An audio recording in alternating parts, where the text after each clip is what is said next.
Muy buenas, saludos cordiales en Cristo y María. Un rato más que vamos a compartir hoy, también, como todos esperabais y preguntabais, con Agustín Aranda, y hoy un tema más que interesante e interesantísimo, fundamental, esencial de nuestra fe católica.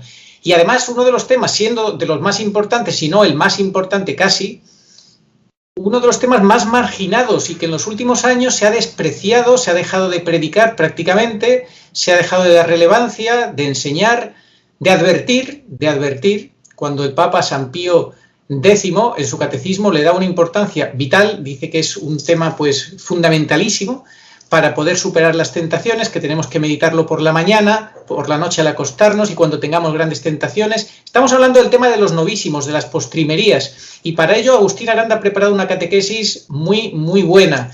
Agustín, ¿cómo estás? Hola, muy bien, Arturo. Muy buenos días.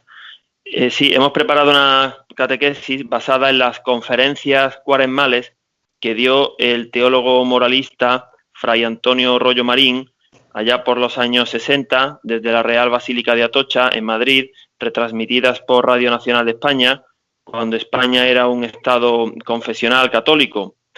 Fray Antonio Rollo Marín ha sido un gran teólogo moralista, puede ser que el mayor de los españoles, muy prolijo en su producción literaria, gran predicador, como buen dominico, y profundo conocedor, un gran tomista de la obra del dominico ilustre Santo Tomás de Aquino, del siglo XIII. El Fray Antonio Rollo Marín falleció el 17 de abril del año 2005, 2 días antes de que otro gran teólogo, el cardenal Joseph Ratzinger, por providencia divina, fuese proclamado papa en este pontificado que dura ya casi 16 años. Pareciera que con Rollo Marín termina una época, la época de la Iglesia justo anterior a los años en los que la falsa Iglesia viene desarrollando con profusión toda su labor destructora de la fe, en este pontificado de Benedicto, que ha tenido pues dos mitades, ¿no? Pero sigue siendo para nosotros el único vicario de Cristo. Estas 6 conferencias de Rollo Marín las hemos resumido muchísimo, fueron recogidas en 85 páginas taquigrafiadas, y son las siguientes. La primera conferencia versó sobre la demostración y la existencia del más allá. La segunda, sobre el tránsito al más allá, la muerte. La tercera, sobre el juicio particular. La cuarta, sobre la resurrección de la carne y el juicio universal. Por esas 4, todos vamos a pasar. Sí. Ahora, de nosotros depende ir a la quinta o a la sexta. La quinta, el castigo del réprobo, la existencia del infierno, es un dogma de fe. Y la sexta, la bienaventuranza celestial de los salvados. Y lo más terrible del infierno es que una vez que entras ahí ya no sales, eso es lo peor. No sales, ¿no? Es la vida eterna, son los destinos eternos, las postrimerías. Rollo Marín no, o al menos yo no lo he encontrado, no dio una conferencia específica sobre el purgatorio. Yo recomiendo a alguien que consulte, si quiere ver la catequesis que dimos en noviembre sobre la teología del purgatorio, que quizá en mi opinión haya podido ser la de más alto nivel teológico de todas las que hemos hecho. Quedó bastante bien. Hoy no se va a nombrar el purgatorio, prácticamente nada, pero también es dogma de fe y, bueno, pues también nos dejaron grandes santos sus enseñanzas. Bueno, vamos a comenzar con la primera de las conferencias. Existencia del más allá. Rollo Marín demuestra que existe el más allá y hace mucho hincapié en que se predique sobre el más allá por 3 razones. Primero, por su trascendencia soberana, de una importancia enorme, infinita. En segundo lugar, porque es muy eficaz, es de una gran eficacia sobrenatural el predicar sobre el más allá, porque orienta a las almas. De otra manera, pues quedamos aquí perdidas permanentemente en este mundo, sin mirar hacia nuestro destino, porque en eso están de acuerdo hasta los ateos. Todo el mundo dice, bueno, nadie niega la muerte, ¿no? Hasta el más ateo dice que solamente una cosa segura, la muerte, ¿no? Y una medida de cómo está el alma de una persona puede ser que cuando se habla del más allá, pues si rápidamente cambia de tema, se pone nerviosa, agarra una pata de conejo o toca madera, o te dice que eres un cenizo, o si cuando sale el tema de forma natural, pues bueno, pues lo acoge y lo habla sin pavor. Y en tercer lugar, hay que hablar del más allá por su palpitante actualidad. Decía Rollo Marín hace 60 años. Estas conferencias las pronunciaría los años 60, primero de los 60, seguramente. Decía, su palpitante actualidad. Es inútil que se reúnan las cancillerías, que se organicen asambleas internacionales. Qué actual esto, ¿verdad? Con la Iglesia actual. No lograrán poner en orden y concierto al mundo hasta que lo arrodillen ante Cristo, ante aquel que es la luz del mundo, hasta que se pongan en vigor en todas las naciones del mundo los 10 mandamientos. Simplemente, si se cumplieran los 10 mandamientos de la ley mosaica, se arreglarían casi todos los problemas de la humanidad. Pues ¿sabes cómo quieren arreglar a los problemas de la humanidad? Cambiando los 10 mandamientos por los 10 puntos de la Carta de la Tierra, imagínate. Sí, pues nada, la catástrofe vendrá, como hemos explicado en anteriores programas. Así es. Sin lugar a dudas. Bueno, hay dos concepciones de la vida. La vida puede tener una concepción materialista, terrena, o una concepción espiritualista. Eso mismo se aplicará a las dos concepciones de la muerte, como un gran desastre o como un tránsito. Hay dos personas, Rollo Marín, bueno, se notará a lo largo de toda la catequesis que como grandísimo tomista que recoge la filosofía aristotélica, es muy sistemático, muy esquematizado, lo cual es de gran provecho para el aprendizaje, porque toda esta profundidad teológica, si no se ordena un poco, pues es difícil de asimilar. Por eso es la primera vez, creo, que me he preparado un esquema para hacer esta conferencia, además del guión. Bueno. Y tú además, como buen ingeniero, encantado, ¿eh? Bueno. Sí, oye, una cosa, lo de espiritualista, tú sabes que se utiliza muchas veces en tono peyorativo. Los que son así de la Iglesia como más progres hablan del espiritualismo en tono peyorativo. Entonces quizá yo diría espiritual, materialista y espiritual en un sentido de equilibrio, porque el ser humano es cuerpo y alma, y entonces utilizan lo de espiritualista como para decir que nos olvidamos de la materia y tal, y bueno, todo en un equilibrio, ¿no? Un equilibrio, claro. Yo tengo mucha devoción a San Rafael, custodio de Córdoba, y el arcángel San Rafael, que es uno de los 3 que se nombran explícitamente, es el que garantiza el equilibrio entre el alma y el cuerpo. Ajá. Bueno, pues claro, somos alma y cuerpo. Entonces, sí, decir concepción espiritualista, sí, porque este cuerpo es mortal, la carne, pero el alma no. Entonces hay que, bueno, luego lo veremos, hay que tener una concepción espiritualista. Hay dos personas que no piensan en el más allá. Una, el insensato, el loco, el ateo, el que se opone. Con ese poco hay que hacer. Rollo Marín usa las palabras de San Agustín para decir que para quien no quiere creer, no tengo ningún argumento. Para quien quiere creer tengo miles. Porque el que se cierra, ya le puedes tú decir lo que quieras, que aunque vean a un muerto resucitar, no van a creer. Pero hay otro tipo de personas que no tiene presente el más allá por irreflexivo, por que vive de manera un poco atolondrada, por tibio. Pues a ese tipo de personas es a quien Rollo Marín se dirige para convencerlo de que existe un más allá. Claro. Esto hay que planteárselo.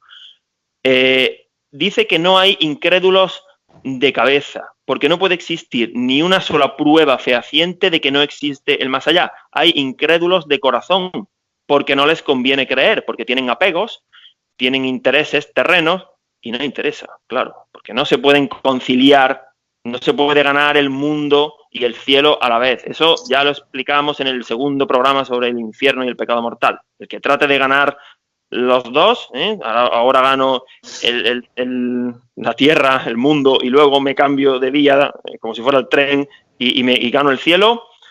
Bueno, ese, además de que se está burlando de Dios, tiene muchísimas posibilidades de que le salga fatal la jugada.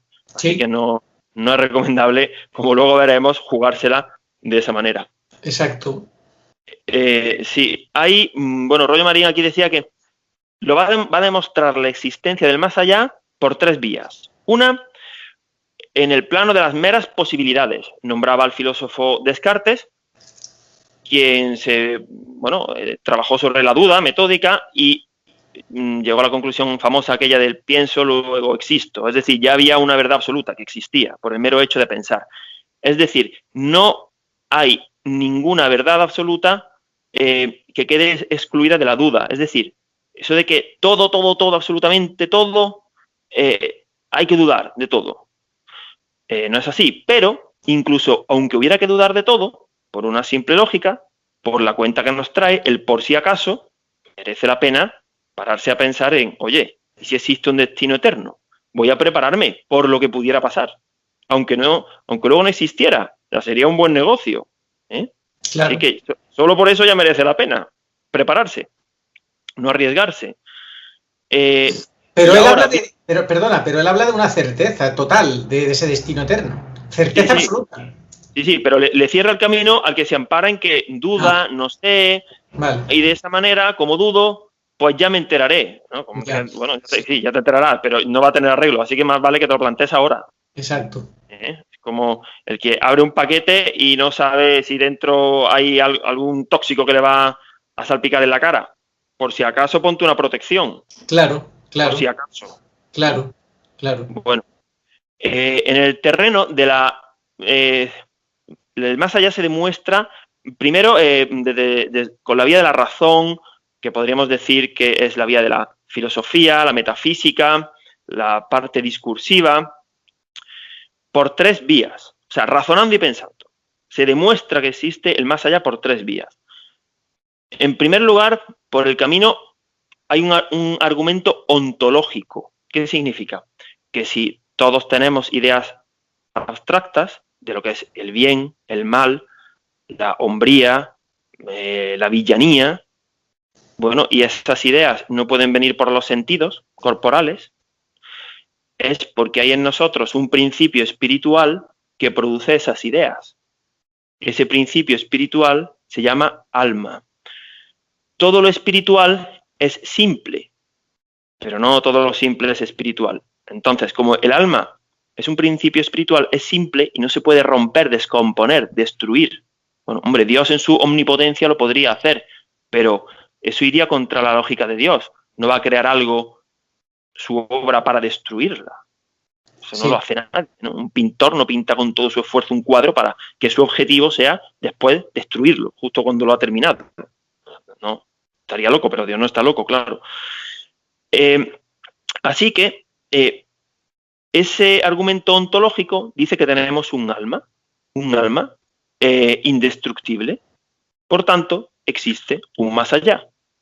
En segundo lugar, hay un argumento histórico. Si todas las civilizaciones han tenido un principio de adoración a algo superior sin haberse puesto de acuerdo a lo largo de la historia, aunque hayan sido demonios, es porque eso está dentro de cada ser humano.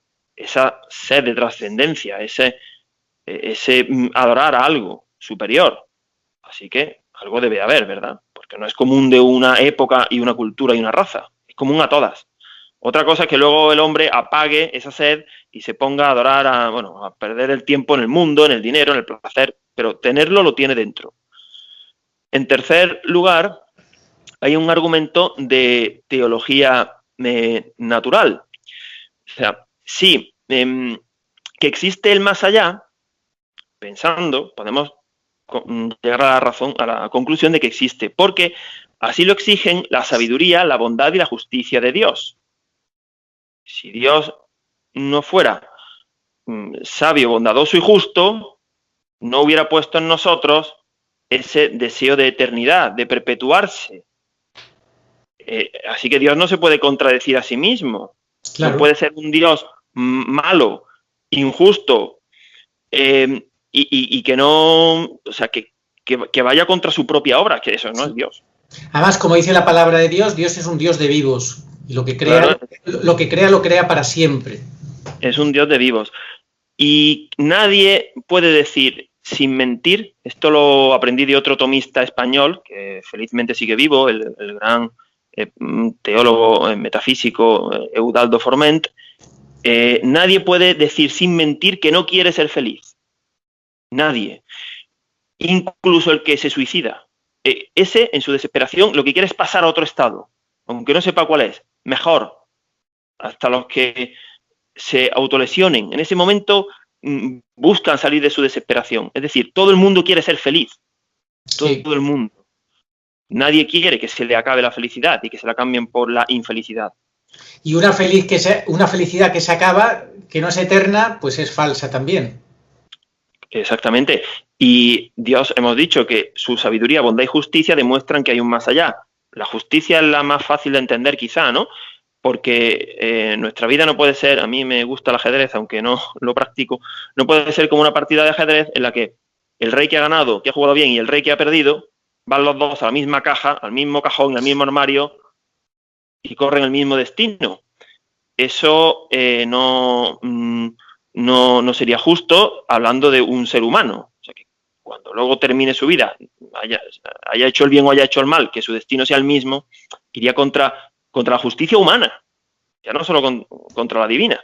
Bueno, y ahora vamos a pasar al terreno de la certeza plena de que existe el más allá, no desde la razón, la metafísica y el discurso del hombre, sino desde la fe, desde la teología católica. Bueno, pues dice Fray Antonio Rollo Marín que esos argumentos son muchísimo más potentes todavía que el razonamiento anterior, que también es muy válido, porque provienen directamente la certeza de la fe proviene directamente del manantial de la verdad, que es la propia palabra de Dios, no procede del riachuelo, del discurso humano. De la autoridad de Dios. De la autoridad. Entonces la certeza de la fe es superior a todas ellas. Hemos marcado aquí en color rojo, pues la palabra, que dice la palabra de Dios, la única que tiene, la de su Hijo eterno, el Verbo encarnado, sobre la vida eterna. Si quieres la puedes leer.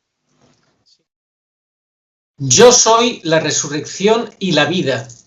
El que cree en mí, aunque muera, vivirá. Juan 11:25. No tengáis miedo a los que matan el cuerpo, que al alma no pueden matarla. Temed más bien a aquel que puede perder el alma y el cuerpo en el infierno. Mateo 10:28. ¿Qué le aprovecha al hombre ganar todo el mundo si pierde su alma? Mateo 16:26. Porque el Hijo del Hombre ha de venir en la gloria de su Padre con sus ángeles y entonces dará a cada uno según sus obras. Mateo 16:27. E irán al suplicio eterno y los justos a la vida eterna. Mateo 25:46. Yo soy el camino, la verdad y la vida. Juan 16:6.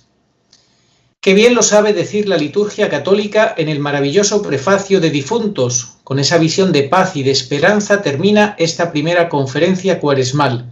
Para tus fieles, Señor, la vida se cambia, pero no se quita, y al disolverse la casa de esta morada terrena, se nos prepara en el cielo una mansión eterna. Muy bien, pues una vez que ha quedado demostrada la existencia del más allá, vamos a hablar del tránsito al más allá, el momento de la muerte, que vendrá. Hay dos concepciones de la muerte, antagónicas, igual que las hay de la vida. Una concepción pagana y otra cristiana, católica. Para los paganos antiguos y para los actuales, pues la muerte puede ser la cosa más terrible entre las cosas terribles, decía el gran pensador romano Cicerón, un gran moralista de su época. Claro, ellos no sabían, no eran cristianos y tenían esa incertidumbre atroz, esa duda de qué habrá después. se ve que sus dioses no les convencían mucho, el elenco de dioses que tenían. La muerte, pero el católico no puede tener esa concepción, ni mucho menos. La muerte tiene 3 características. Es cierta en su venida, es insegura en sus circunstancias y es única en su acontecer. Vamos a desarrollar un poco las características. Es cierta en su venida, es una consecuencia del pecado original. El Señor creó al ser humano con esas 3 propiedades, esos 3 dones perdidos, de inmortalidad, impasibilidad e integridad, y una de las consecuencias del pecado original es la muerte corporal. Es insegura en sus circunstancias. Vamos a clasificar la muerte en cuatro modos, ¿no? Muerte natural,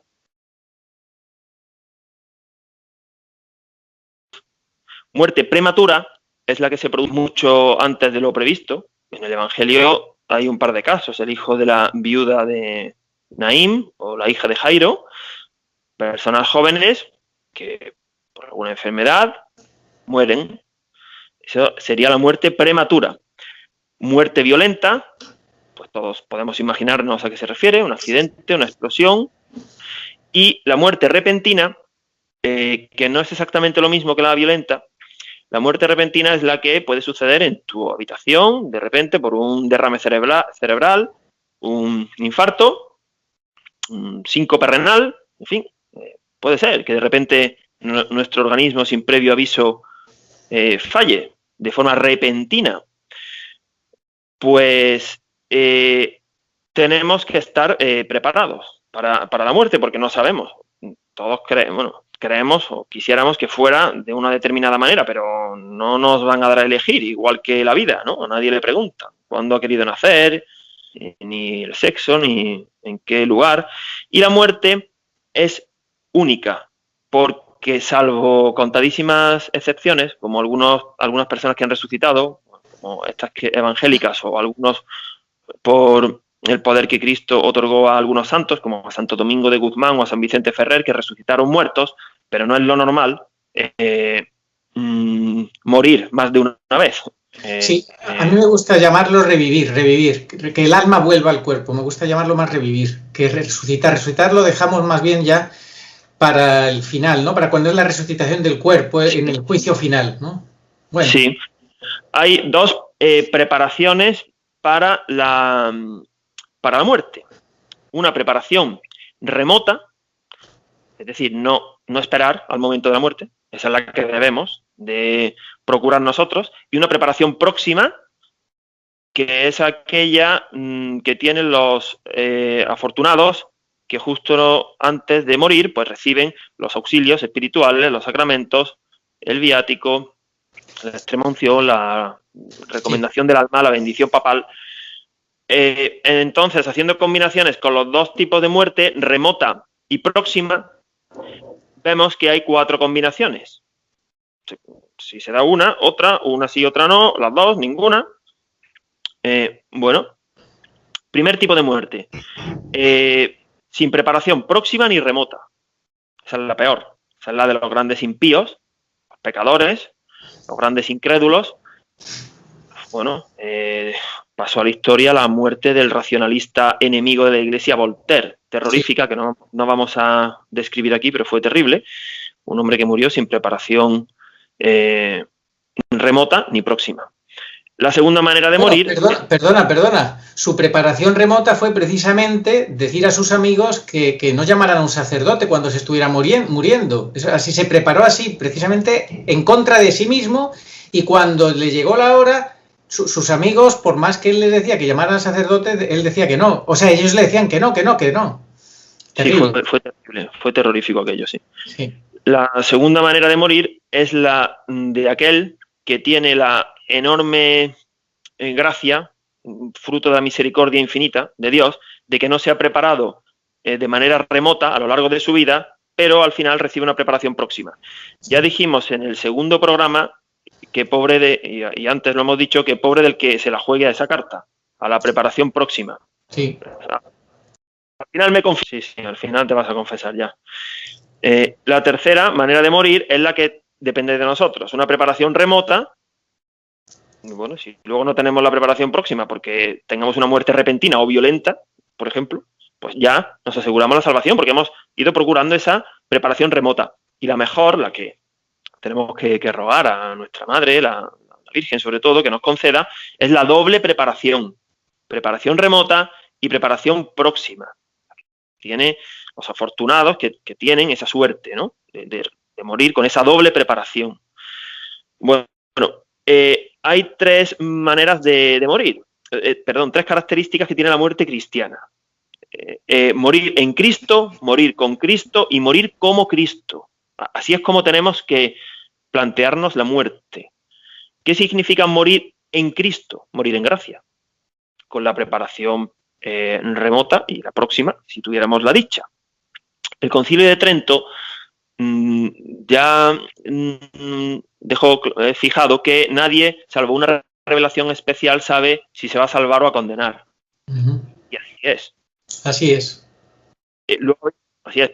Luego ha habido revelaciones privadas. Yo en concreto voy a nombrar dos, las dos principales, la del Sagrado Corazón de Jesús y la devoción de la reparación de los 5 primeros sábados, la reparación a las ofensas al corazón de nuestra Madre, que esas dos revelaciones privadas, a Sor Lucía, la devoción de los 5 primeros sábados, y a Santa Margarita María de la Coque, la devoción del Sagrado Corazón de Jesús, si a quien las haga bien, si le aseguran que se salva. Otra cosa es que tenga purgatorio hasta el fin del mundo. Pero el Señor, con su infinita, y nuestra Madre, su infinita misericordia, nos ha querido dejar esas dos revelaciones. Que si alguien las hace bien, sabe que no se va a ir al infierno. Pero no hay que conformarse con eso porque puedes tener un purgatorio terrible. Además, en el purgatorio, hace poco me he terminado de leer el libro de María Sima. Hay infinitos grados en el purgatorio, hay purgatorios muy profundos, muy largos. O sea que ojo con decir que no se ha condenado, porque claro que es mejor, infinitamente mejor, estar en el peor purgatorio que en el infierno, pero aún así no tenemos que conformarnos con salvarnos, con estar en la primera morada de Santa Teresa, sobre la cual hicimos un programa en agosto. Hay que aspirar a más. Bueno, morir en Cristo es morir en gracia, morir con Cristo es morir recibiendo la preparación próxima, y morir como Cristo es morir abrazado a la cruz. Hay que rogar a María para morir de esa manera, y a San José, el patrón de la buena muerte, que murió con el Señor y con la Santísima Virgen. Yo quisiera contar una anécdota de un sacerdote que yo conocí, a quien Dios tenga en su gloria, porque ya ha fallecido, don Enrique, a quien en una ocasión llamaron porque había un moribundo en una casa. Un familiar lo llamó. Y por lo que se ve, esa persona que llamó al sacerdote era la única persona con fe de esa familia. Administró los santos sacramentos al moribundo, pudo darle asistencia espiritual, y cuando terminó, pues lo echaron a empujones y a patadas de la casa, todos los familiares, menos el que lo había llamado, claro, y decían, ahora ya sí que se va a morir, ya que ha venido el cura, que trae mala suerte, ahora ya que sí que se muere. Y efectivamente, se murió. Pero menos mal que hubo un familiar que llamó al sacerdote, porque lo echaron a empujones y a patadas. ¡Qué horror! Pues, ¿cuánta gente? Hombre, eso quizás sea un extremo un poco exagerado, ¿no? Pero ¿cuánta gente, con eso de que no se asuste, si ve que viene el cura, no llamó al cura? Mucha. Sí, no hay que llamar al cura a última hora, porque hay que estar preparado siempre, pero es que muchos familiares tienen mucha responsabilidad. Yo cuando me entero de que alguien tiene a su madre o a su padre muy enfermo en el hospital, alguien de confianza, que se lo digo, llama al sacerdote ya, y algunos se quedan, pero ¿eso cómo lo hago? Pregunta al hospital, y si no, yo te llamo a un sacerdote. Y algunos me lo han agradecido mucho, porque no se le hubiera ocurrido. Pero volviendo a lo que tú decías antes, el que no se prepara y piensa, bueno, ya me confesaré antes de morir tal, puede incluso confesarse, pero como confesarse, pero como pues, no sea una confesión sincera y auténtica, se puede ir derecho al infierno. Eso lo cuenta el Padre Pío, que le preguntaron, la mujer de uno que le había engañado este hombre a su mujer y le entró un cáncer a este hombre, y antes de morir, pues su esposa, a pesar de que había sido engañada y tal, llamó a un sacerdote, se confesó con el sacerdote y le preguntó luego al Padre Pío si su marido se había salvado. El Padre Pío le dijo que no, porque la confesión no había sido buena, porque había pecado contra la misericordia de Dios. Imagínate, claro, no tenía el verdadero propósito o sea, una confesión falsa, que eso no te salva. Claro, porque Rollo Marín explica que la absolución no agarra en el pecado. Es que eso sería estupendo, ¿no? Yo voy, digo mi ristra de pecados y ya estoy perdonado. No, eso no es así.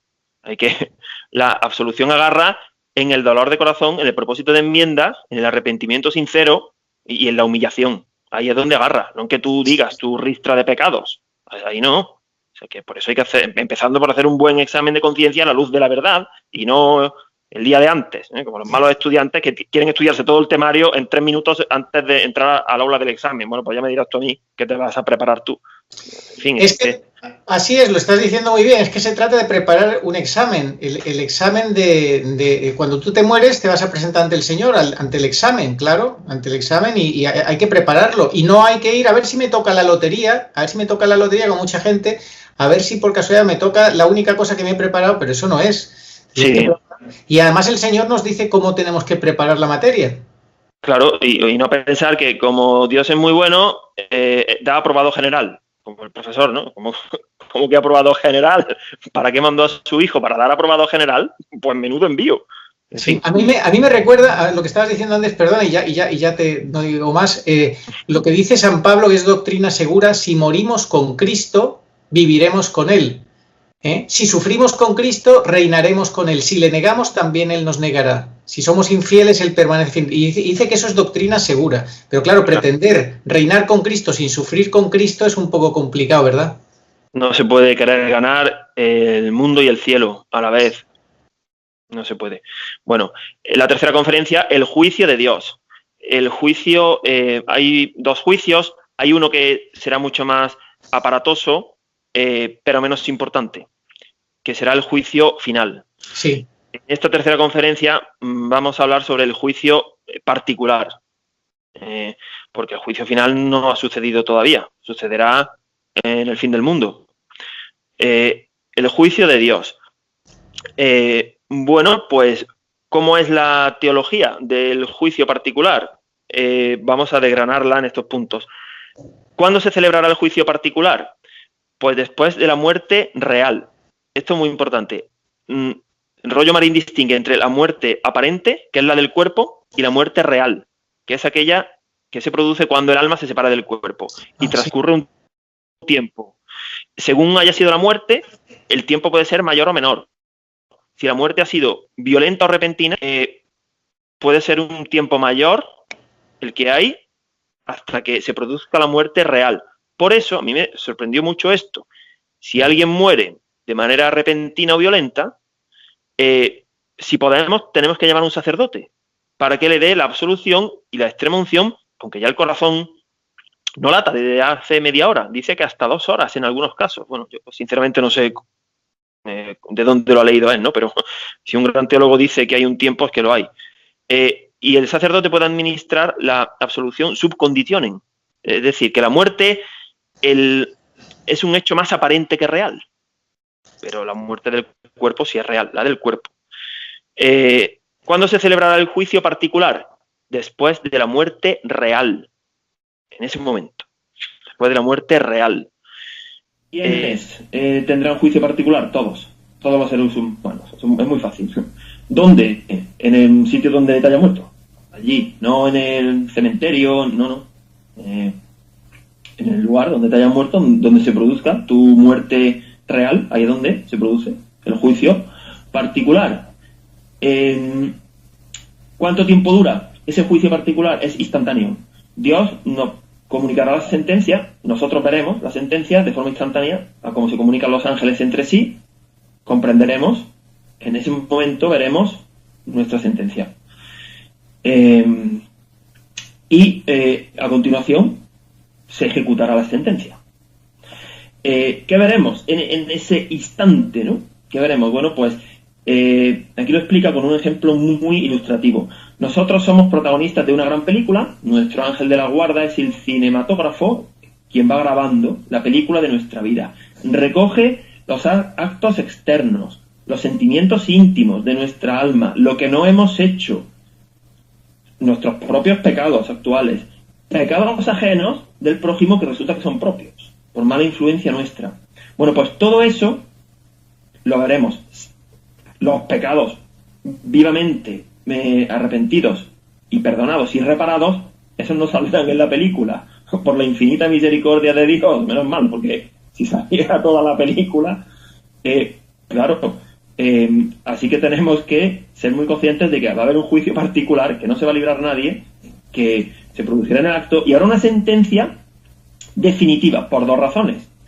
Una, porque Dios es el justísimo juez, no se puede haber equivocado en nada al emitir su juicio, y en segundo lugar, porque no hay un tribunal superior de apelación, como aquí en la tierra, en España, que hay, yo me pierdo, muchísimos tribunales interminables, uno recurre a otro y luego a otro, en fin.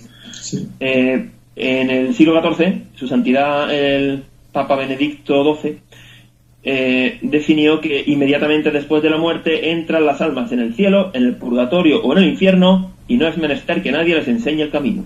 Esto en el programa sobre el purgatorio que hicimos en noviembre, Santa Catalina de Génova lo explicó muy bien, esa gran apóstol del purgatorio que ella vivía en su propia carne. Bueno, así llegamos a la cuarta conferencia, la resurrección de la carne y el juicio universal. Antes del juicio universal se producirá un hecho que es dogma de fe, que será la resurrección de la carne.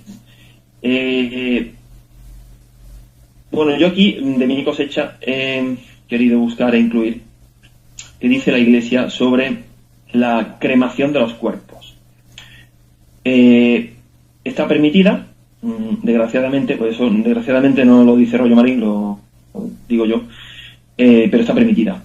En 1963, los años del Concilio Vaticano II, ¿cómo no? Pues la Iglesia levantó la prohibición de cremar los cuerpos.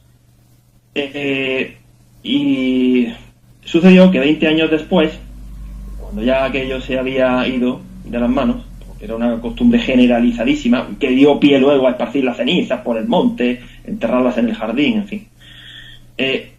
El canon 1176 de 1983 establece: la Iglesia aconseja vivamente que se conserve la piadosa costumbre de sepultar el cadáver de los difuntos, que además es una obra de misericordia corporal, enterrar a los muertos, no cremarlos ni incinerarlos. O sea, esto, salvando la distancia, porque me parece muchísimo peor todavía lo de la comunión en la mano, es como la comunión en la mano, que esté permitida no significa que no sea un ramalazo modernista horrible a ojos de Dios, pero está permitida. Pero aclaro una cosa, este canon, si alguien opta por la cremación o la incineración porque no tiene fe, entonces es un gran pecado. O sea que aún así puede ser un pecado. Yo no creo, a mí que me quemen y me tiren, bueno, la ceniza por ahí. Pues nada, eso es un pecado, claro. ¿Por qué? Porque el cuerpo es obra de Dios. Y la muerte natural del cuerpo tiene que ir seguida de una degradación y una consunción natural, donde ha dicho Dios, es una costumbre pagana, vikinga, que hay que quemar los cuerpos, ¿no? Hombre, diferente es que en algunas épocas ha habido pestes y epidemias y por razones sanitarias se han quemado, pero no estamos hablando de eso. Estamos hablando de la costumbre libremente elegida, ¿no? Yeah. De la cremación. Bueno, dicho esto, los muertos despertarán al sonido de la trompeta. ¿Cuál es el sonido de la trompeta? San Juan será la voz de Cristo que dirá: levantaos muertos y venid a juicio. E inmediatamente se producirá el hecho colosal de la resurrección de la carne. Habrá una resurrección de la carne, alma y cuerpo se unirán y todos asistiremos al juicio universal. Hay tres razones, como no podía ser de otra manera, se armonizan la fe y la razón, pues Fray Antonio Royo Marín da 3 razones que justifican y que demuestran la resurrección de la carne, este dogma de fe. Hay un argumento ontológico, uno moral y uno teológico. El ontológico, pues que como somos cuerpo y alma, pues el alma y el cuerpo tienen que volver a unirse. Ese es un argumento sencillo, ontológico de entender. Hay un segundo argumento de tipo moral. El cuerpo es el instrumento con el que el alma peca. Claro, es que con nuestro cuerpo hacemos el bien y hacemos el mal. Entonces, ¿cómo va a ser lo mismo que alguien haya dedicado su vida a los placeres corporales, a la sensualidad, a la gula, a la pereza, a quejarse porque le duele algo, o a la estética, o a, en fin, o a pegarle a alguien, yo qué sé, que alguien que tenga su cuerpo mortificado? Que además, quien tiene su cuerpo mortificado en Cristo es mucho más libre. En ese caso, es el espíritu quien domina al cuerpo y no al revés. Aquí o gana uno o gana otro. Así que, si durante esta vida en la que tenemos cuerpo mortal hacemos un buen uso de nuestro cuerpo, no tenemos que tener ningún miedo a que cuando llegue la resurrección de la carne tengamos un cuerpo glorioso y nuestro cuerpo tenga las características que luego vamos a ver de los cuerpos gloriosos y esté sujeto a las directrices del espíritu, del alma. Y el tercer argumento es teológico, o sea, que está revelado por Dios que Cristo triunfó plenamente de la muerte, plenamente. No se apareció como un fantasma a sus apóstoles, ¿no? Apareció con cuerpo, ¿no? Sí. Pregunten a Santo Tomás, cuando tocó las llagas de nuestro Señor. ¿Cómo resucitaremos? Bueno, pues es dogma de fe que con esta misma carne, pero desprovista de defectos. Si alguien tiene un miembro amputado o es ciego, bueno, pues eso se va a subsanar con una integridad perfecta, y resucitarán buenos y malos. Todo el mundo, pero claro, ya nos podemos imaginar la diferencia entre el cuerpo de los bienaventurados o el cuerpo de los réprobos. Tendrá que ser una cosa, pues, pesada, maloliente, horrible, espantosa, ¿no? Como la Virgen enseñó a los pastorcitos. Sí. Por ejemplo, a esos que un papa, bueno, el hombre, en fin, no estuvo afortunado, llamó profetas de calamidades. Bueno, pues a esos profetas de calamidades nuestra madre les enseñó el infierno, y lo que vieron no fue muy tranquilizador, como es lógico. Puedes leer, si te parece, Arturo, qué dice nuestro Señor sobre el juicio universal. Está al final de la página 12. Sí. Cuando el Hijo del Hombre venga en su gloria y todos los ángeles con él, se sentará sobre su trono de gloria, y se reunirán en su presencia todas las gentes, y separará unos de otros, como el pastor separa las ovejas de los cabritos, y pondrá las ovejas a su derecha y los cabritos a su izquierda. Entonces dirá el Rey a los que están a su derecha: Venid, benditos de mi Padre, tomad posesión del reino preparado para vosotros desde la creación del mundo. Y dirá a los de la izquierda: Apartaos de mí, malditos, al fuego eterno preparado para el diablo y sus ángeles, e irán al suplicio eterno, y los justos a la vida eterna. Mateo 25, del 31 al 46. Pues sí, es el mismo Señor que nos dice que habrá un juicio final. Y tiene que haber un juicio final, tiene que celebrarse por 3 razones. La primera, para triunfo público y solemne de nuestro Señor, que ha de ser reconocido como el vencedor sobre todo mal, pecado, muerte, injusticia, demonios. El segundo, para triunfo de la virtud. Nosotros seremos partícipes de la virtud. Y para castigo del vicio. Pues para eso tiene que celebrarse. En el juicio final se comprenderán muchas cosas que en esta vida han quedado ocultas y no se podrán saber nunca. Y ahí se sabrán. Claro. Aquello será, bueno, pues el colofón. Eso dice el Señor, no hay nada oculto que no haya de saberse, ¿verdad? Claro. Y seremos examinados, pues, de la ley, de los profetas y de la caridad.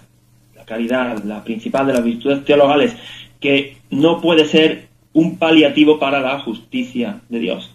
La caridad no puede servir, como Dios es muy caritativo y muy misericordioso, pues eso no puede servir para que no se cumpla su justicia en el juicio final, que será una segunda muerte para los condenados y la bienaventuranza definitiva para los salvados. Sí. Por eso no va a cambiar nada. Sí, ahí lo que hay que explicar que la caridad es la virtud, digamos, teologal, que exige estar en gracia de Dios, porque si no, no tienes caridad. Entonces seremos examinados en la caridad, claro, y el que no tenga esa virtud, no esté en gracia, pues no tendrá caridad. Y entonces, claro, no pasas el examen si no tienes caridad, ¿no? Claro, es que hay que leer las encíclicas sobre la caridad, y porque es la palabra amor, yo creo que es la palabra más manoseada de la historia de la humanidad por todas las religiones. En este pontificado sacaron un vídeo en el que aparecían personas de varias confesiones y todos decían yo amo. Sí. Pero no es lo mismo. No. ¿Cómo va a ser lo mismo para un judío que para un hindú que no cree en la misericordia sino en el karma, que para un musulmán? Es que, por favor, no es lo mismo el concepto de amor, que es del amor que brota del corazón traspasado de Cristo. Ese es el único amor, la única caridad de Dios, no hay otra. Bueno, la quinta conferencia, esta es la que menos nos gusta oír, que ya lo decía Roger Marín. Por eso vamos a terminar con la sexta, que es la del cielo, pero antes hay que hablar del castigo del réprobo, del dogma del infierno. Pues es un dogma de fe que existe el infierno eterno, y hace un planteamiento interesantísimo Roger Marín para que descubramos quién es el mayor testigo del dogma del infierno. Porque dice, no son los grandes santos canonizados por la Iglesia, ni siquiera las revelaciones privadas. Dice, voy a deciros cuál es el gran testigo de la existencia y de la naturaleza del infierno. Os voy a decir quién es. Si te parece, puedes leer este párrafo en el que vamos a descubrir quién es el gran testigo de la existencia del infierno. Trasladémonos con la imaginación a Jerusalén, en la noche del primer Jueves Santo que conoció la humanidad.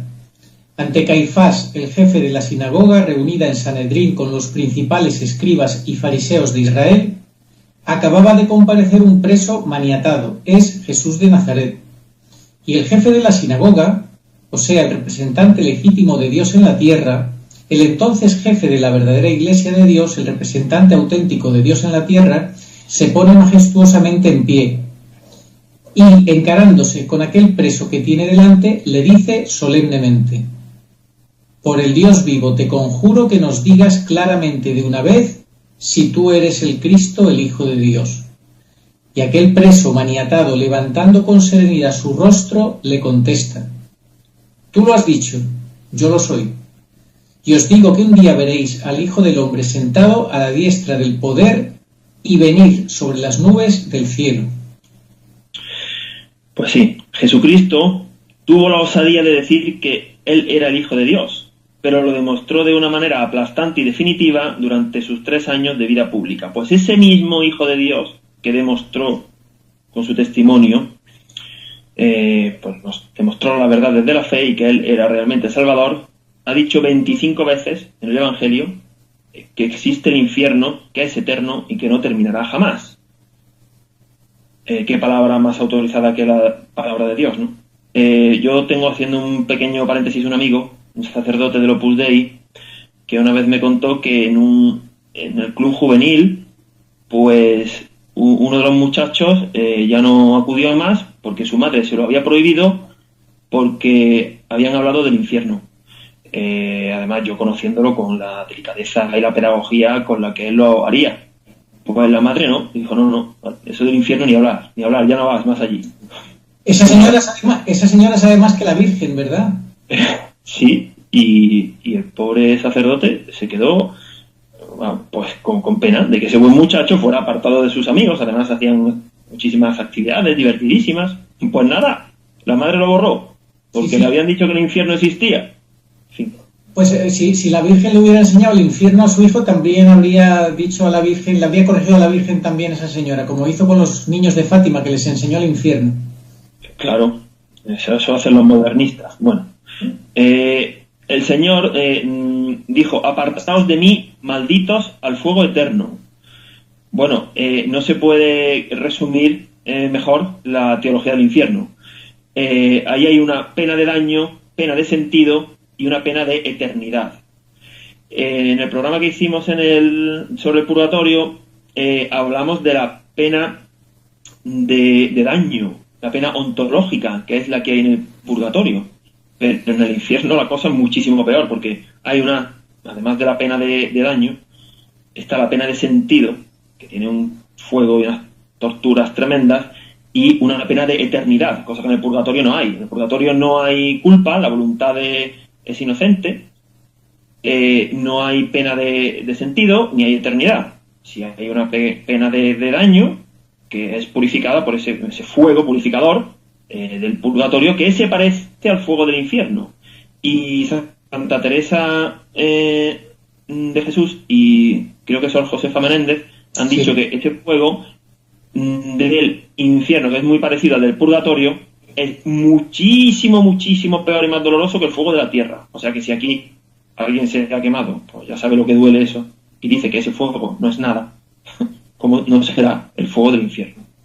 Bueno, la pena de daño es porque la psicología del condenado es una psicología de una voluntad maligna, apartada de Dios, y por un lado desea la bienaventuranza, pero por otro lado odia a Dios. Entonces eso es una sed que lo atormenta. Ya lo dijo el propio Satanás a Jesucristo en el desierto de Negev, ¿no?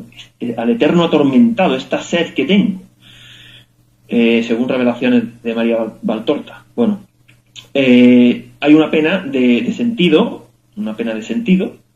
también, penas físicas, fuego, castigo, torturas, cada uno según cómo haya pecado. Ahí dependerá.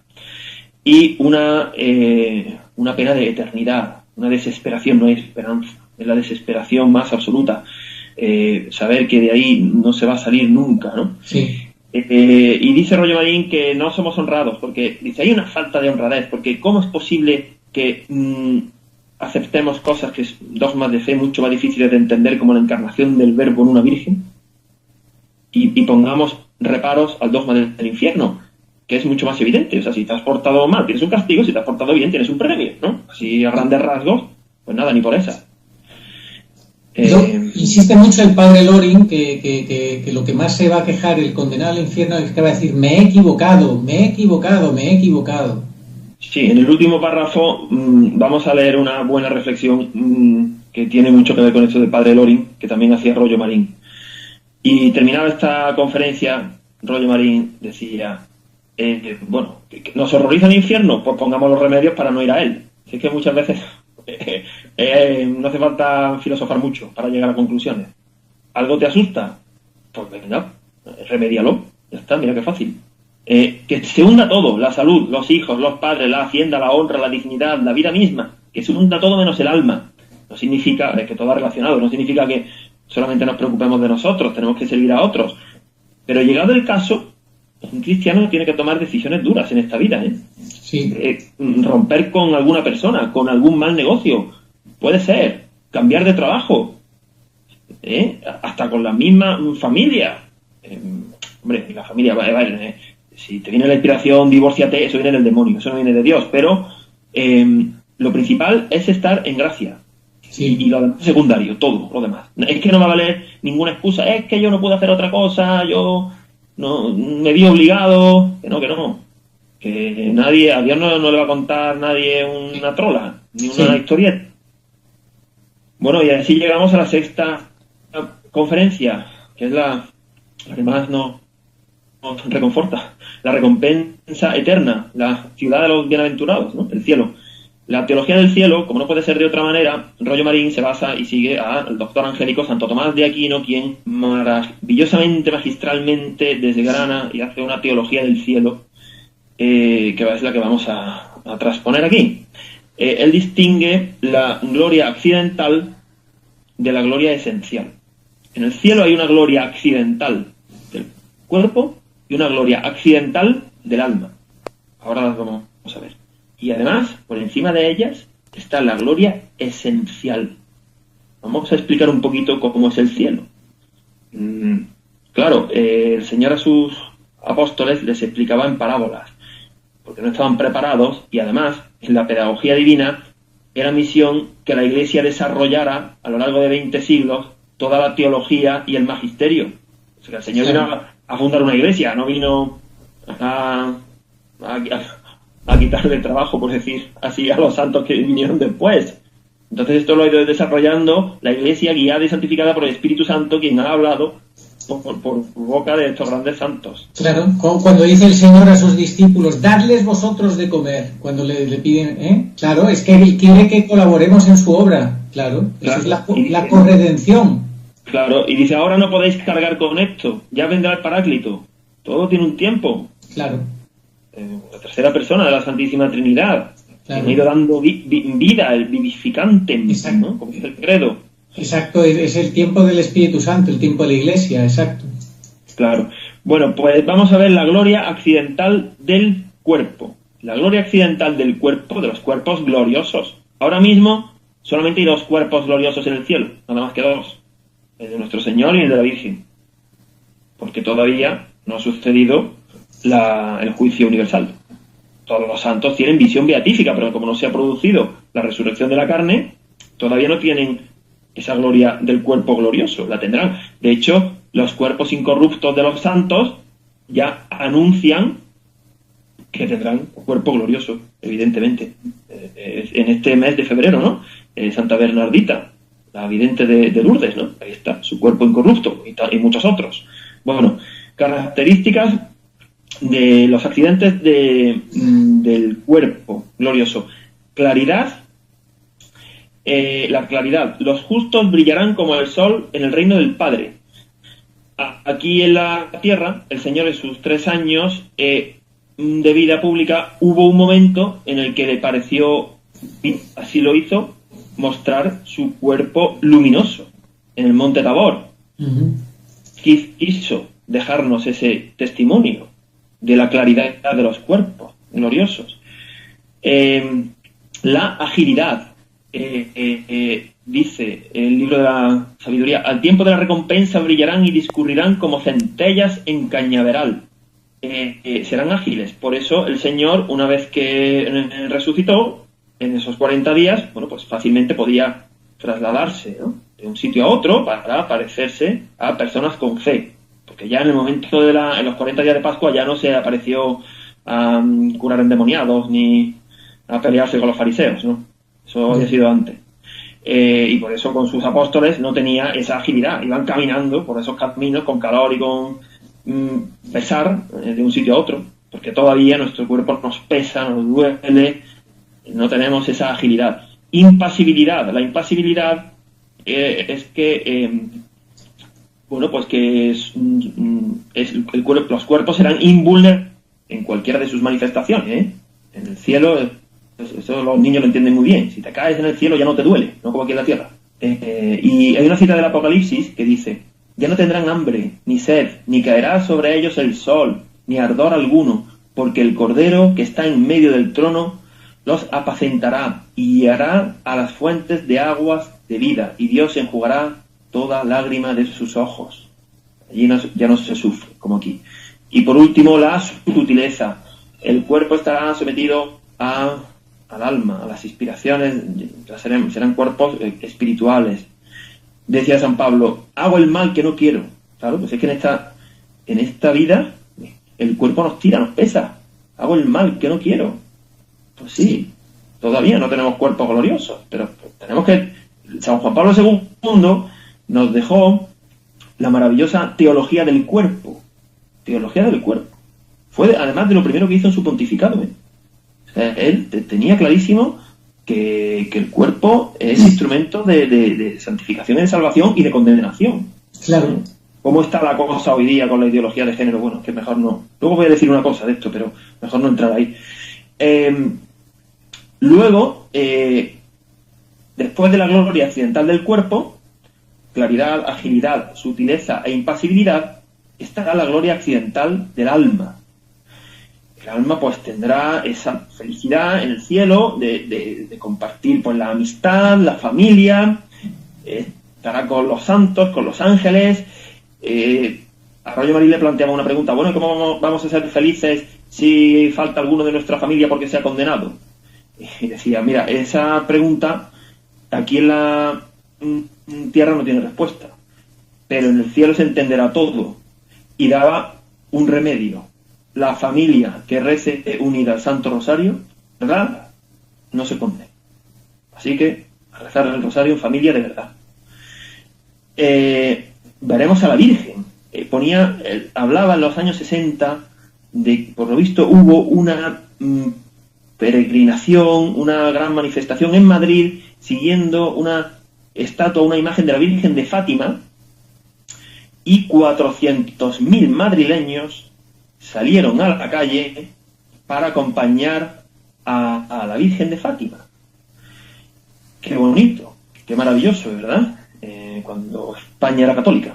Y yo, al hilo de esto, me he acordado de esas otras manifestaciones que se celebraban en Madrid del Día del Orgullo Gay, toda esta ideología de género, en la que, según cifras oficiales, he mirado, en los 3 últimos años salieron a la calle 800.000 personas, el doble que cuando acompañaron a la Virgen de Fátima, para celebrar toda la satánica ideología de género LGTBI. Según el colectivo LGTBI, la asistencia fue de casi el doble, 1,5 millones de personas. Bueno, pues Sodoma y Gomorra terminó como terminó, y si no hay reparación y arrepentimiento, que no tiene pinta, ¿verdad?, con la agenda de la ONU, pues todo esto es abominable a ojos de Dios, porque es destruir la creación de Dios, el plan de Dios, la familia, el hombre, la mujer. En el último vídeo que presenté en el canal Arturo Periodista Católico 2, bueno, uno de los últimos, hablaba sobre que hay que romper con la cadena de la falsa obediencia. Ahí, una de las cosas de las que conté es que la ONU pretende acabar con la Iglesia Católica a través de la ideología de género. Quiere destruir a la Iglesia Católica, acabar y prohibir a la Iglesia Católica y a otros movimientos religiosos diferentes de la verdadera religión, que es la católica, con la excusa de que se oponen a la ideología de género. Ellos lo dicen abiertamente. Claro, es una ideología satánica, porque si la creación de Dios, es el hombre y la mujer, que se amen, que se unan, que sean una sola carne y que procreen, es que venir a manipular y a tergiversar y a corromper esa obra, pues ¿de dónde proviene? Ya lo diga el organismo que lo diga. Pues eso proviene del mal, del misterio de iniquidad. Bueno, ahora vamos a ver la gloria esencial del cielo, que está por encima de las glorias accidentales del cuerpo y del alma. La gloria esencial del cielo es lo que constituye la visión beatífica. Aquí en la tierra, Dios ha querido hacerse presente con todo su cuerpo, alma, sangre y divinidad, bajo las humildes especies consagradas eucarísticas. ¿Por qué no vemos esa gloria esencial en la Eucaristía? Bueno, porque es que aquí no estamos preparados todavía para tener la visión beatífica del cielo. Algunas veces se han producido milagros eucarísticos en los que la Sagrada Forma ha irradiado una luz. El Señor está presente también en toda la creación por esencia, presencia y potencia. Eso aquí en la tierra, ¿no? La Eucaristía, Dios con nosotros hasta el fin del mundo, una promesa del Señor: yo estaré todos los días con vosotros hasta el fin del mundo. De dos maneras, en la Eucaristía y cada vez que ayudamos al prójimo y lo amamos, y ahí también está Jesús. Hay almas aquí que han alcanzado la vía unitiva, grandes místicos, Santa Catarina de Génova, Santa Teresa de Ávila. Bueno, pues esas pocas almas privilegiadas sí han tenido esa visión beatífica, esas experiencias místicas aquí en la tierra, pero son excepciones. El resto de los mortales no las tendremos, aunque, como otras veces hemos dicho, que por nosotros que no quede, hay que tratar de llegar a lo más alto. Para ver a Dios hace falta una luz especialísima, que recibe en teología el nombre de Lumen Gloriae. Si no la tienes, aunque estés cerca, no lo vas a ver. Y Rollo Marín pone el ejemplo del que se sube a la cumbre del Everest con la tierra entera apagada y le dan un fósforo encendido pues no es luz suficiente para ver el planeta, pues hace falta esa luz especial para tener la visión beatífica, y bienaventurados los limpios de corazón, porque ellos verán a Dios. Así que imaginemos el carrerón que llevan estos de la ideología de género, porque eso no es limpieza de corazón, no van a ver a Dios, claro que no. San Pablo fue arrebatado, tuvo esa lumen gloria, vio la visión beatífica, y cuando volvió y se le retiró, dijo: ni ojo yo, ni oído yo, ya no sabía decir más. No, porque no puede expresarlo con palabras. Lo que Dios tiene preparado para los que le aman. Ahí está al final el resumen de todo. Para los que le aman hay que amar a Dios. Hay que amar a Dios. Deseamos a todos estas personas confundidas de ideología de género, lo que sea, que amen a Dios mientras están a tiempo, porque mientras estamos en este cuerpo mortal, en esta vida, es tiempo todavía para poder amar a Dios. Todavía las puertas están abiertas para poder amar a Dios. ¿Y qué es amar a Dios? Es guardar su palabra, es guardar sus mandamientos, es humillarse y reconocer tu pecado y entregárselo a Dios, es reconocer como el buen ladrón, ¿verdad?, que Jesús ha muerto en la cruz por ti, etcétera, etcétera. En fin, ojalá pues que muchos pues puedan arrepentirse mientras están a tiempo, pero no se puede jugar con la salvación eterna, porque no es una lotería como muchos se creen. Bueno, ya, y tú lo decías antes, ya veremos lo que viene luego, ya veremos. No, da miedo el simple hecho de plantearse en esa lotería. Sí.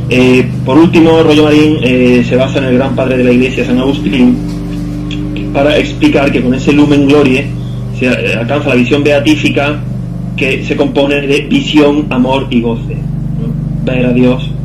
Nadie ha visto a Dios, no podemos ver a Dios. Sentir en plenitud la caridad, el amor de Dios y el goce, ¿no? Esa felicidad que cada vez es más.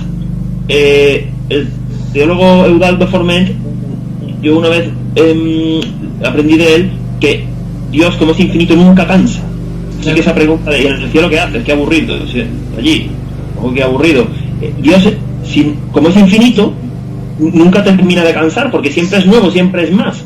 De hecho, ha habido revelaciones privadas de personas que han visto a algún familiar que ya está en el cielo y cada vez lo ven más bello, cada vez lo ven mejor. Sí. Bueno. Por cierto, Agustín, yo a los obispos que no colaboran para que las capillas de adoración perpetua permanezcan abiertas, les diría que ellos qué piensan hacer cuando lleguen al cielo, si es que llegan, porque también está por ver que lleguen. Como hemos dicho antes, aquí nadie tiene garantizado el premio gordo porque no es una lotería, el premio de la felicidad eterna, del gozo eterno, de la gloria. Entonces, si por casualidad, pues, o definitivamente por su correspondencia a la gracia de Dios y a su misión, un obispo termina llegando al cielo, yo le preguntaría: ¿y usted, señor obispo, qué tiene pensado hacer en el cielo? ¿Va usted a adorar al Señor un ratito y el resto del tiempo no? ¿Eso de la adoración perpetua usted cree que no es así, o cómo es? Pues sí, es que eso es falta de fe y falta de caridad.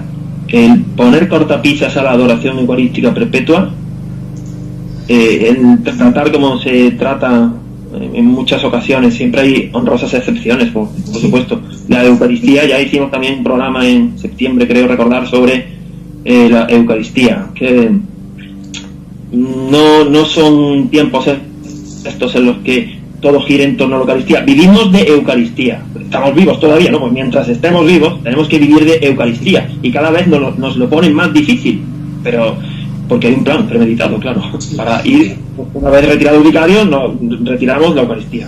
Totalmente. Es que, como dice Juan Pablo II en su catecismo, la Eucaristía, Jesús Eucaristía, es el cielo en la tierra. Es el cielo en la tierra. Entonces, si el cielo en la tierra, que es Jesús Eucaristía, no adoramos ahora que podemos hacer esa práctica, entrenarnos para lo que es la adoración en el cielo, definitiva, en la gloria eterna, pues ya me dirás, un obispo que no favorece ese entrenamiento, que no ayuda a los fieles, que no se parte la cara por ellos y permite que estén las capillas de oración cerradas, me parece dramático y espantoso.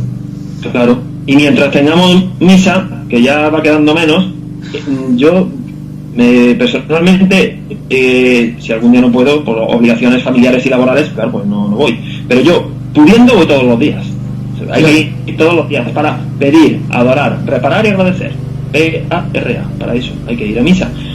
Para terminar con la teología del cielo, decir que no todos en el cielo somos iguales, ni todos en el infierno, ni todos en el purgatorio. Siempre podemos pensar, bueno, el que justo se bautice y muera, como algunos emperadores han hecho, para así asegurarse ir al cielo. Sí van al cielo, pero serán como una hierbecilla. Serán felices, una hierbecilla en el bosque, pero no habrán alcanzado el grado de visión beatífica que un gran árbol, como un Pablo. Tenemos que aspirar a ser un gran árbol, que de sombra y que tenga raíces, y no una hierbecilla. Y eso de que van al cielo, cuidado, si realmente ha habido sinceridad en su corazón, si han pretendido pasarse de listos con Dios y tomarle el pelo a Dios, no irán al cielo tampoco. No se salvarán. Entonces, claro. Pues si quieres, Arturo, puedes leer este colofón a las 6 conferencias cuaresmales de Rollo Marín, porque transmiten, se notaba que este hombre hablaba con el corazón, además de que tenía unos conocimientos vastísimos, y puedes leer esta despedida, ¿no?, que nos hace a todos. Sí, pues dice: señores, estamos a tiempo todavía. A través de Radio Nacional de España me están escuchando millares, quizá millones de españoles. El mundo entero quisiera que me escuchara, porque este tema del cielo, que acabo de resumir brevísimamente, es de los más alentadores, de los más estimulantes para decidirse a vivir cristianamente, cueste lo que cueste. Lo que pierden los pobres pecadores, señores, si alguno después de haber oído esta conferencia resiste a la gracia y se vuelve todavía del lado del mundo, del demonio y de la carne, y llega a condenarse para toda la eternidad, estas palabras que estoy pronunciando en estos momentos resonarán trágicamente en sus oídos en el infierno, y se dirá a sí mismo, en medio de una espantosa desesperación: imbécil de mí, que me lo dijeron a tiempo, me lo dijeron a tiempo. Pero pudo más aquella mala mujer, pudo más aquel dinero mal adquirido, pudo más aquel odio y aquel rencor. No quise confesarme, morí impenitente, imbécil de mí, que me lo dijeron a tiempo. Podría estar ahora mismo en el cielo, embriagado de una felicidad inenarrable, y ahora estoy condenado para toda la eternidad. Señores, estamos a tiempo todavía. Os hablo en nombre de Cristo. No soy más que un pobre altavoz, un pobre misionero de Cristo. Volveos a Él, que os espera con su infinito amor y misericordia. Cristo os espera con los brazos abiertos. Aunque le hayáis escupido, aunque le hayáis blasfemado, aunque hayáis pisoteado su sangre, hoy, como en la cima del Calvario, nos mira a todos con infinita compasión y dice: Padre, perdónalos, porque no saben lo que hacen. Hoy mismo, si quieres, estarás conmigo en el paraíso. Invocad a María, vuestra dulce madre. Hijo, ahí tienes a tu madre, y vuestra muerte cristiana será para vosotros el término de esta vida de lágrimas y de miseria, y la entrada triunfadora en la ciudad de los bienaventurados, donde seréis felices para siempre, para toda la eternidad. Así sea. Pues sí. Bueno, pues nada, Arturo, hemos terminado. Si quieres decir algo más, y qué mejor momento ahora que va a comenzar la Cuaresma. Pues sí, desde luego. Pues sí, yo lo que quiero decir es que nosotros, los creyentes, porque la fe no es de todos, dice también la palabra de Dios, también hay muchos católicos que han dimitido de la vida de fe, pero los que tratamos de luchar por tener una fe viva, tenemos que transmitirlo lo mejor que sepamos y podamos, estas verdades que nos has compartido, que son esenciales, son vitales, son decisivas para la eternidad de todos los seres humanos. Todos estamos en este asunto, nadie puede desentenderse de esto. Esto lo dice el propio Rollo Marín en este libro, que os recomiendo que os lo podéis también como complemento, porque habla de todos estos temas. El que quiera seguir profundizando en este tema, ¿dónde quiero pasar mi eternidad?, os lo podéis bajar gratis en internet, en PDF. Ahí hay un párrafo que también es de Rollo Marín, donde él dice que nadie puede desentenderse de esta aventura o renunciar a esta aventura formidable. Todo ser humano, como tú lo has dicho antes, es para todos. Todos tenemos que pasar por el juicio particular y nadie puede hacerse el loco y decir, bueno, eso a mí no me va ni me viene, ¿no? Pero tú vas a condenarte o vas a salvarte. Y entonces nuestra responsabilidad como creyentes es ayudar a que se salven cuantos más mejor, ¿verdad? Pues sí, y para esta Cuaresma puede ser un buen propósito y apartarse de tanta mundanidad y tanta noticia político-sanitaria, leerse ese libro, Donde quiero pasar mi eternidad, porque yo me lo he leído, es muy ameno, no se hace nada pesado, y se aprende mucho. Uno va tomando nota de testimonios que otros nos han ido dejando y termina de abrir los ojos. Es un libro de esperanza, un libro que ayuda a encarrilarse, porque nos tenemos que encarrilar. ¿Cuántas cuaresmas se nos han pasado sin pena ni gloria? Como decía un sacerdote con gracia, es que hay gente que hasta engorda en cuaresma. Eso ya es el colmo, hombre. No se nos puede pasar así. Sí. Tenemos que llegar a la Semana Santa y a la Pascua para alcanzar el premio, porque si se nos pasa sin pena ni gloria, pues sí, la Pascua llegará, pero nosotros no vamos a ser dignos de alcanzar la bienaventuranza. Tú fíjate como dice San Pablo, ¿cuántos deportistas se ponen tantas privaciones para alcanzar una corona que se marchita? Por ejemplo, el que se prepara para unas Olimpiadas, 4 años sacrificándose, sin salir por la noche con sus amigos, acostándose temprano, levantándose de madrugada, entrenando horas y horas y horas y horas para 4 años para, en el mejor de los casos, una medalla de oro, una medalla de plata, lo que sea. En el mejor de los casos, porque muchos ni siquiera al final alcanzan eso y se sacrifican pues tremendamente. Y nosotros, que queremos alcanzar una gloria eterna, no nos vamos a sacrificar, pues sería un poco absurdo, ¿verdad? Yo recuerdo, las palabras de la Virgen en Fátima cuando dice a los pastorcitos: orad, haced penitencia, sacrificados, porque hay muchas almas que se condenan, porque no hay nadie que ore ni se sacrifique por ellos. Yo creo que ese puede ser siempre el objetivo, ¿no? Colaborar con la Virgen.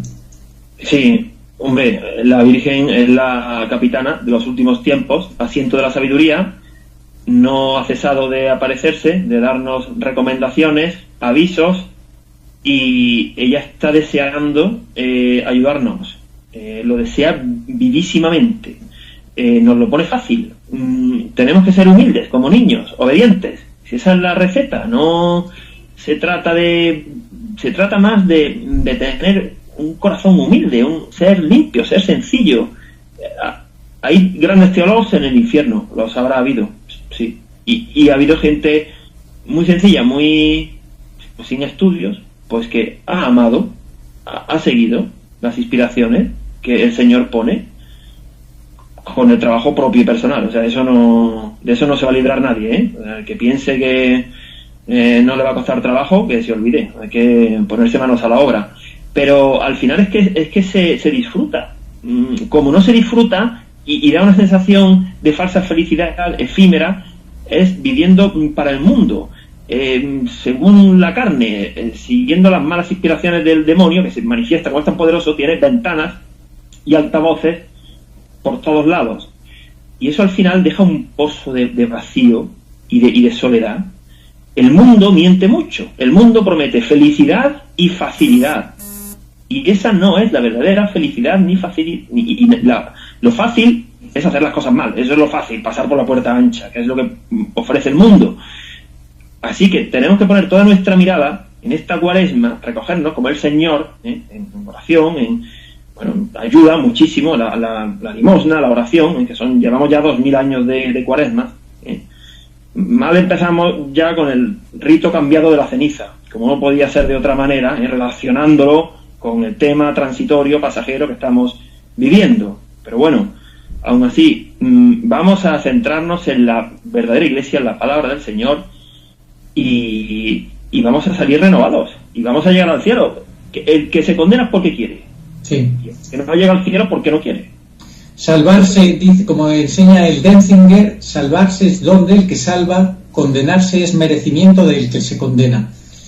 Yo le quiero pedir a la Virgen que este vídeo, con esta catequesis que nos ha dado Rollo Marín a través de Agustín, pues pueda llegar a muchos, y sobre todo le quiero pedir a la Virgen que este vídeo pueda llegar a algunos que estén muy alejados, muy perdidos, muy desorientados. Ojalá toque sus corazones y se encienda una luz, la gracia de Dios se encienda una luz en sus mentes y les lleve a plantearse con seriedad su destino eterno. Ojalá que así sea. Y a los que ya tenéis o tenemos fe, pues nos ayuda a fortalecernos en ese camino que queremos seguir a Cristo hasta el final. Que así sea, ¿no? Que así sea. Pues nada, muchas gracias, Arturo. Una santa Cuaresma que sepamos vivir de manera verdaderamente católica, lo que significa la Cuaresma. Además, en este año, como mira, no hay mal que por bien no venga, no hemos tenido el carnaval, hasta que a veces se mete ya hasta 10 días en la Cuaresma. Nadie podrá decir que sigue todavía de borrachera. Así que es un momento pues muy indicado para convertirnos, que lo hemos oído 1000 veces, convertirnos.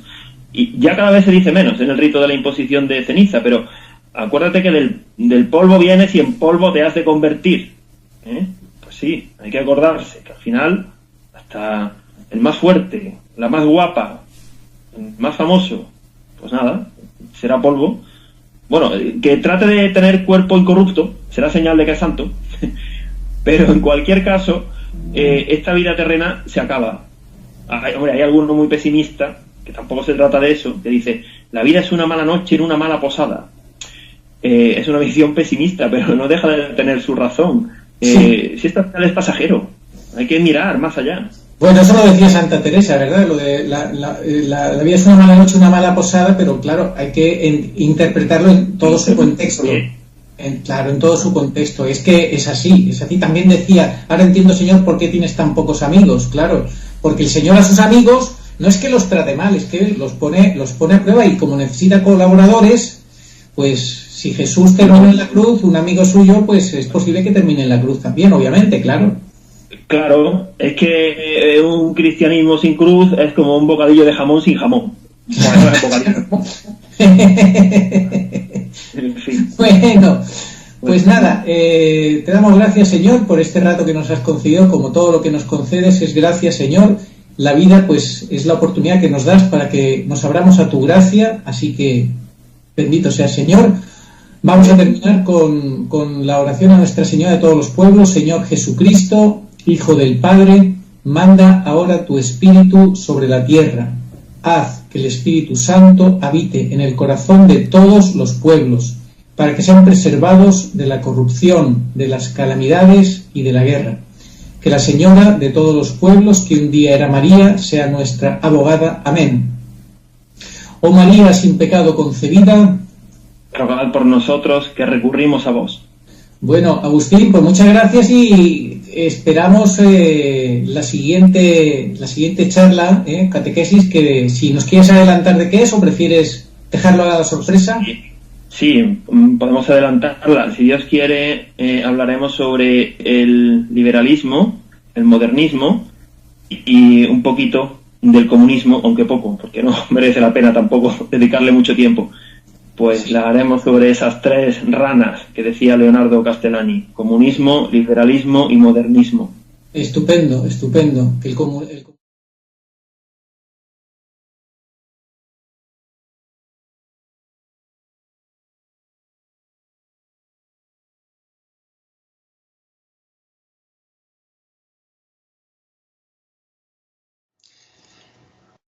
Pero ¿quién podrá describir, señores, lo que experimentaremos cuando nos encontremos en presencia de nuestro Señor Jesucristo? Cuando veamos cara a cara al Redentor del mundo, con los 5 luceros de sus llagas en sus manos, en sus pies y en su divino corazón. Cuando caigamos de rodillas a sus pies, y cuando Él nos incorpore para darnos su abrazo de buen pastor, y nos diga con inefable dulzura: pobre ovejita mía, cuántas veces te extraviaste fuera del redil de tu pastor, alucinada por el mundo el demonio y la carne?